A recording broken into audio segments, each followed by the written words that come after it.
Hello students, कैसे हैं आप सभी। उम्मीद करते हैं बहुत अच्छे से होंगे।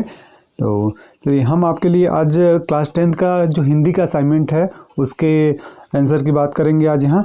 तो यहाँ उसी का आंसर हम आपको दिखा रहे हैं और बता रहे हैं, और इसमें जो स्टूडेंट्स अभी तक नहीं लिखे होंगे वो लिख सकते हैं यहाँ से। और स्टूडेंट्स, यह वीडियो आपके हेल्प के लिए बनाया गया है, इसका कोई व्यावसायिक दुरुपयोग नहीं किया जा रहा है। तो आप जिन्होंने लिख भी लिया है तो वो भी एक बार इस आंसर को मैच कर सकते हैं, ठीक है।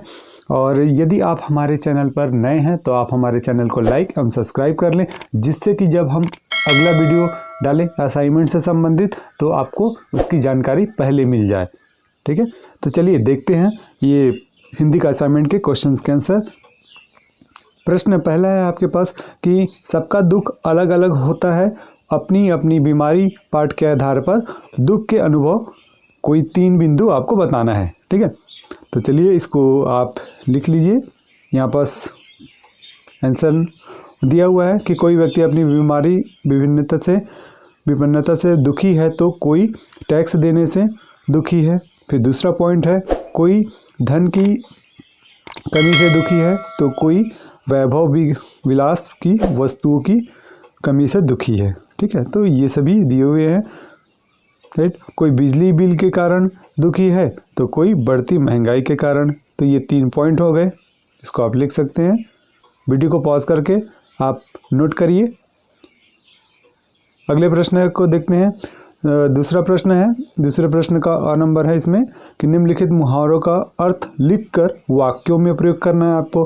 पहला है हवा में ताज उड़ाना।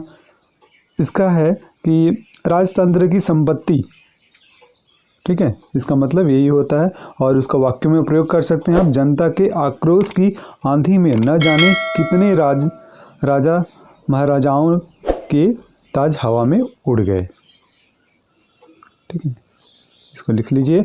दूसरा है चेहरा खिला उठना, ठीक है, मीन्स अति प्रसन्न हो जाना है, इसका अर्थ ये हो गया। और इसमें आप इसका वाक्य प्रयोग कर सकते हैं कि रमेश जब कक्षा 10वीं में प्रथम श्रेणी से उत्तीर्ण हुआ तो उसका चेहरा खिल उठा। चलिए अब इसी का प्रश्न नंबर 2 का ब प्रश्न देखते हैं। जो दूसरा प्रश्न इसमें दिया गया था, रामधारी सिंह दिनकर ने मिट्टी तोड़ने वालों और खेतों में काम करने वाले को देवता क्यों कहा है। तो इसके बारे में दिया हुआ है, आप यहाँ से लिख लीजिए। यहाँ से वीडियो को पॉज करके नोट कर लीजिए आप, वो ज़्यादा अच्छा होगा। चलिए अगले प्रश्न की तरफ चलते हैं। अगला प्रश्न है कि वांग सड़क व अन्य सरकारी निर्माण कार्य होने पर स्थानीय लोगों को किस किस तरह की समस्याओं का सामना करना पड़ता है, ठीक है। तो इसका आंसर आप यहाँ से लिख सकते हैं।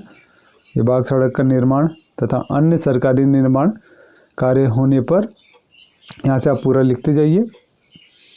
डिटेल करने में थोड़ा वक्त लग सकता है, इसलिए आप पूरा वीडियो को पॉज करके, वीडियो लंबी हो जाएगी नहीं तो उससे। अब इसको नोट कर लीजिए। चलिए मैं आगे के क्वेश्चंस आपको दिखा रहा हूँ, पूरा उसको आप नोट करते जाइएगा, ठीक है।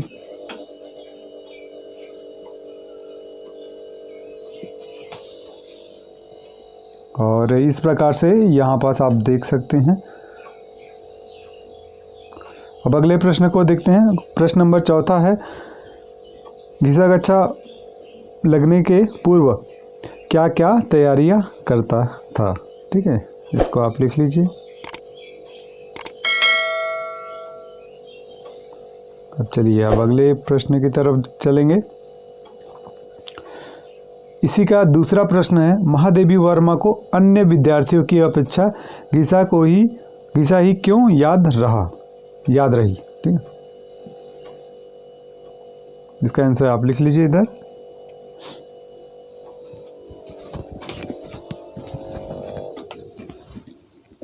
फिर इसके बाद देखिए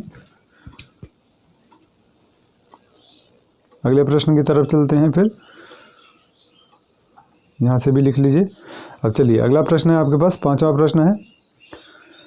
अधोलिखित गद्यांश दिया हुआ है, गद्यांश को पढ़कर आपको उसके यहाँ पास प्रश्न दिए गए हैं, 5 प्रश्न, उसको आंसर बताने हैं, ठीक है। तो चलिए ये पहला प्रश्न का उसका आंसर है। फिर ये दूसरा प्रश्न है, गद्यांश का उचित शीर्षक आपको लिखना है, उसका शीर्षक क्या होगा। फिर तीसरा प्रश्न है आपके पास कि मानव जीवन के लिए विद्यार्थी जीवन का महत्व स्पष्ट करना है। फिर आपके पास ये चौथा प्रश्न है, छोटे वृक्ष के पोषण का उल्लेख किस संदर्भ में किया गया है और क्यों। फिर अगला प्रश्न है आपके पास और अंतिम प्रश्न है यह, विद्यार्थी जीवन की तुलना पाठशाला से क्यों की गई है। ओके स्टूडेंट्स, तो ये आपका कंप्लीट हो गया। और तो आज के लिए इतना ही, और आप हमारे चैनल को लाइक एवं सब्सक्राइब कर लें जिससे कि अगले वीडियो की नोटिफिकेशन आपको मिल सके। Thank you.